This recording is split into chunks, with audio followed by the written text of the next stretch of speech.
Hey guys, welcome to our channel. In today's video, I'll show you the error in C programming that shows exit 1. So first of all, you will need to have Visual Studio Code installed on your PC, and after that we will open the file. I have created a folder in my desktop and it's this one. It's empty. But we can create just a simple code over here in this folder. I will create a file. Alright, so let's just remove this and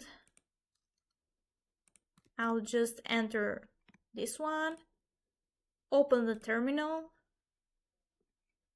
and play the button. Okay, so if this doesn't work, just remember, after every code we need to save it.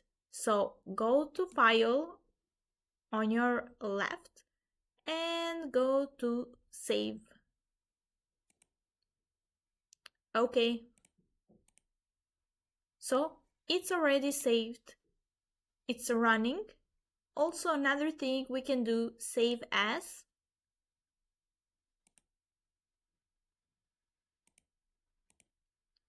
Main.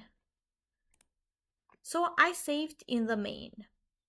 If this video has helped you, please hit the like and subscribe button, and we will see you in our next video. Thank you.